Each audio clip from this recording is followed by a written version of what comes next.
My wife humiliated me to feel powerful, told her friends I was lazy while I paid for all, treated me like trash, so I disappeared and let her reputation burn with every lie she ever told. My name is Richard. I'm 50 years old, or I guess I was when this whole thing kicked off.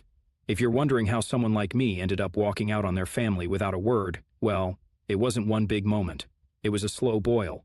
You know how they say if you put a frog in a pot of boiling water, it'll jump out immediately, but if you heat the water slowly, it'll sit there until it cooks? That was me, sitting in the pot for years, decades really. The kicker? I didn't even realize the water was hot until someone handed me a crown that read King of Letdowns in front of everyone I loved, or thought I loved. Let me rewind. I'd been married to my wife Marlene for 27 years. We met in college. She was the loud, confident one, and I was the guy who could fix your computer and grill a perfect steak. We had our daughter, Olivia, a few years after graduation, and I won't lie, she became the sun my world revolved around. I wasn't the perfect dad, who is, but I was there. Every recital, every flu season, every college move-in day. I worked a stable IT job I never loved but stuck with because someone had to keep the lights on. Marlene was a stay-at-home mom who dabbled in selling essential oils and later ran a women's empowerment Facebook group that mostly involved gossip and passive-aggressive Bible quotes. We had a house in the suburbs, 2 cars, a dog named Max. From the outside, we looked like one of those stock photo families, but inside, things chipped away.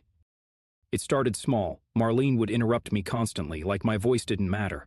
At first, I laughed it off. That's just how she is, I told myself. Then there were the digs. If I took a nap after work, she'd joke, "Must be nice to rest when you've done the bare minimum all day." If I forgot to pick up milk, she'd sigh and say, "You had one job," always in that half-joking tone, the kind that made you feel like you were being too sensitive if you got upset.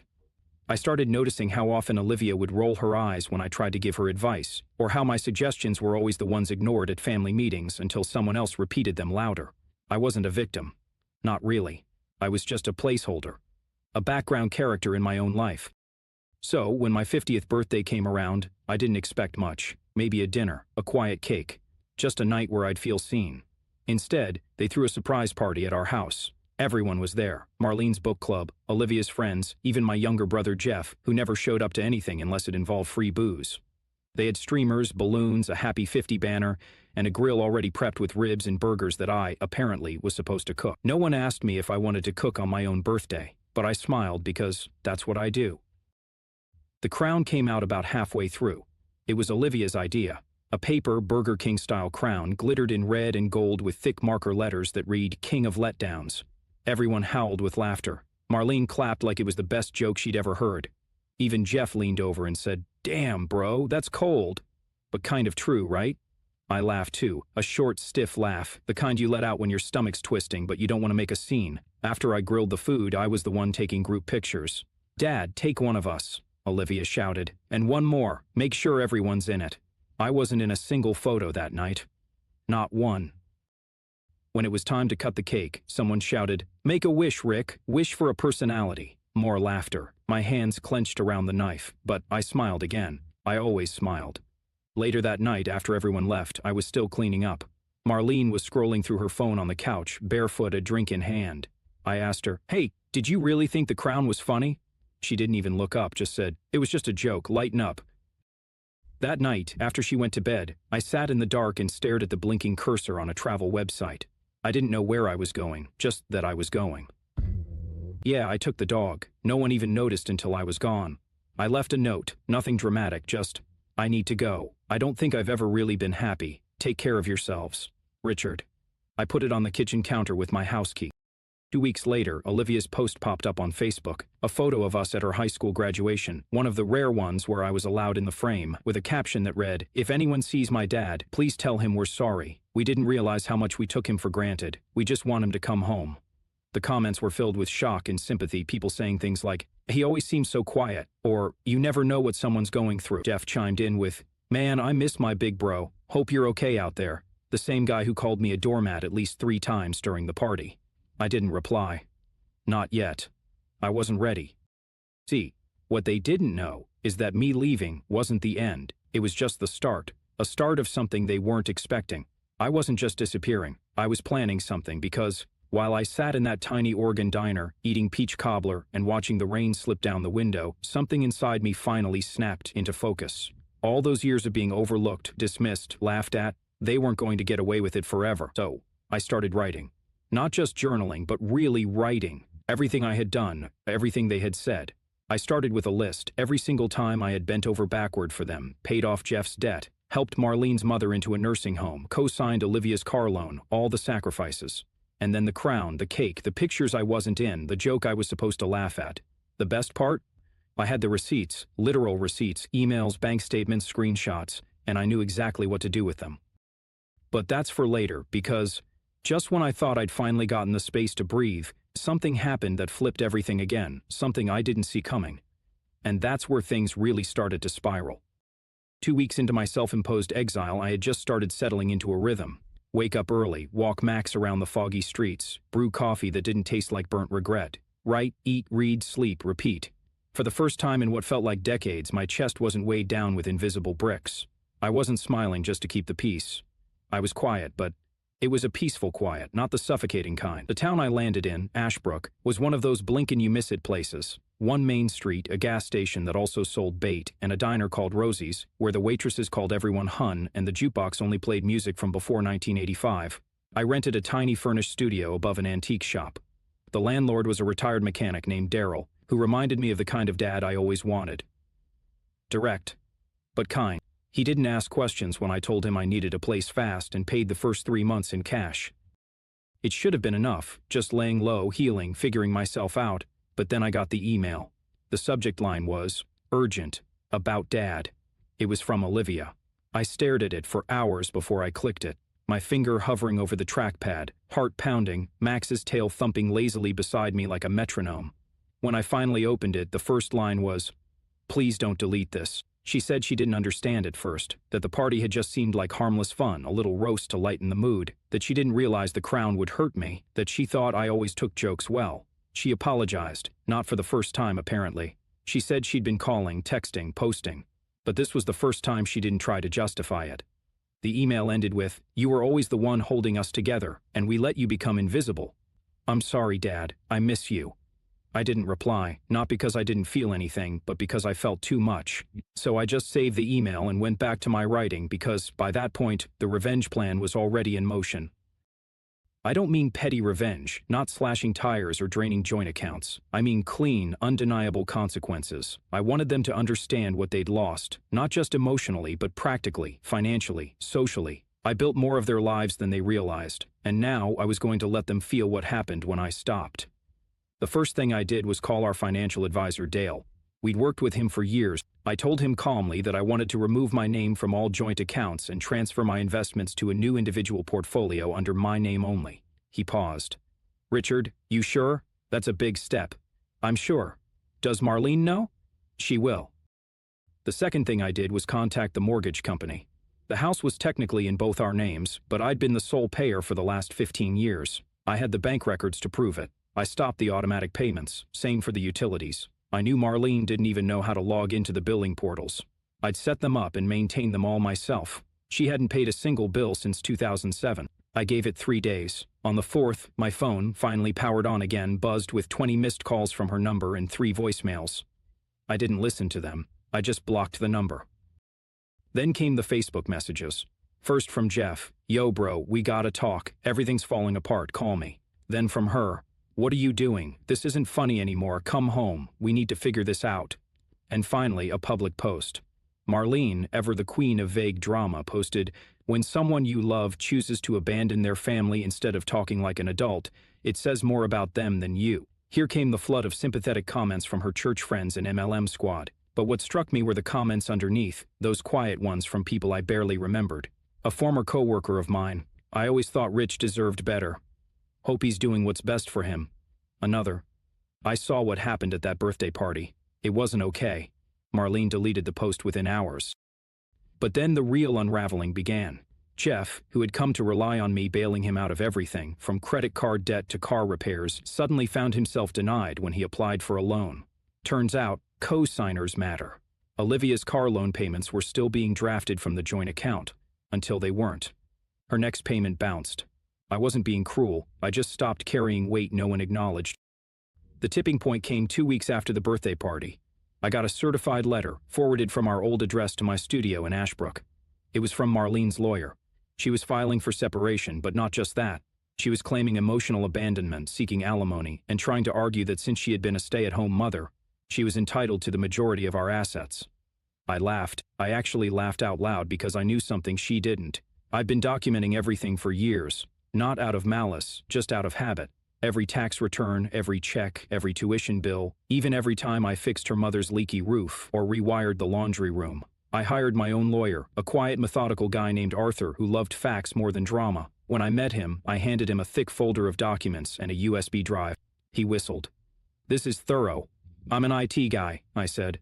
"I back things up." Arthur grinned. We built the case carefully, not to destroy her but to expose the truth, that I had been the sole financial provider, the emotional load bearer, the one who had kept the entire machine running while being mocked, minimized, and dismissed. But even as we prepared, a small part of me still hoped for something different. A letter. A real apology. Something that showed she understood, not just that I was gone, but why. Instead, I got a phone call from Olivia. I let it go to voicemail. Her voice was shaky. "Dad, things are getting really bad here. Mom's been freaking out. She's trying to sell the house, but it turns out she can't without your signature.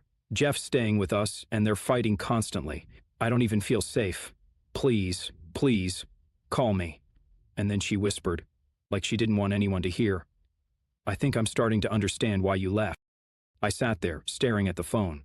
Max lifted his head and looked at me, like he was waiting for a command. That was the moment, the turning point, because now, for the first time, someone wasn't just begging me to come back. They were starting to see the truth. And that meant it was time to take the next step. Time to show them what happens when you push someone too far, and they finally push back. I played that voicemail back a few times, each word settling differently in my chest. Olivia's voice wasn't the chipper, dismissive tone I'd gotten used to, the one she used when she called me extra or told me to stop being so old-fashioned. No, this time it was soft, raw, like she was finally peeling back the layers. But it didn't change the kind of person Marlene was. She wasn't the scream and throw things type. She was worse, the quiet manipulator, the professional victim. She had this uncanny ability to spin everything just enough that people doubted themselves. You didn't even realize she was gaslighting you until you were knee-deep in guilt over something she did. I hadn't just walked away from a marriage. I'd escaped a psychological maze.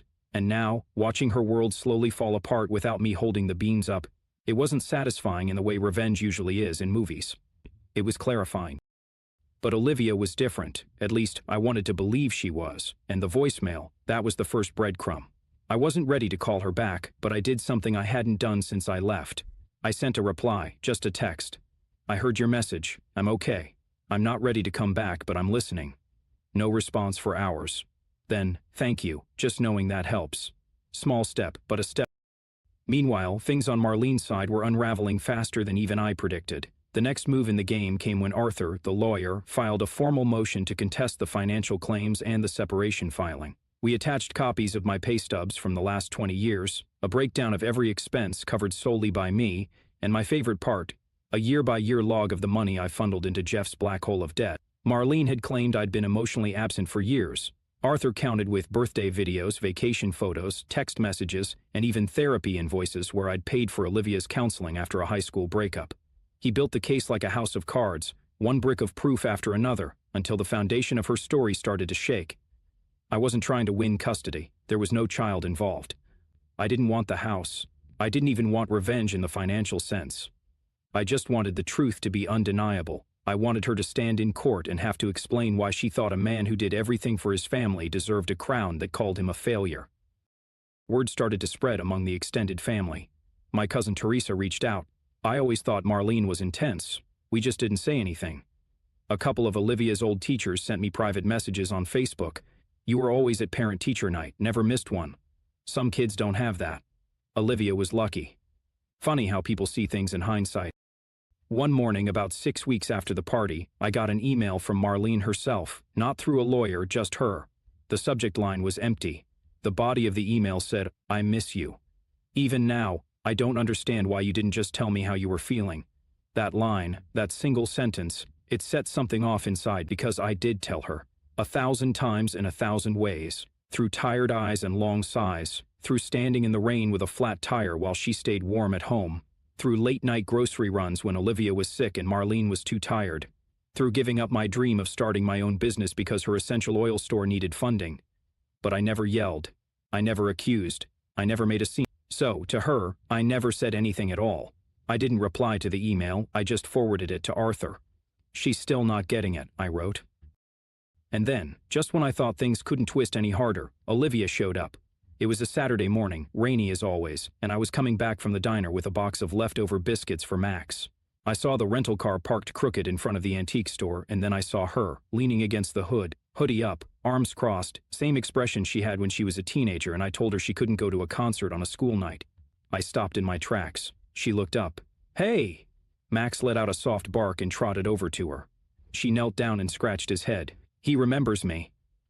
He's got a better memory than most people." She flinched, just a little. Then she stood up. "I didn't tell Mom I was coming," she said. I had to see you." I didn't know what to say, so I just motioned for her to follow me up to the studio. We sat in silence for a while. I offered her coffee and she took it black, no sugar, just like I drink mine. It made me smile a little.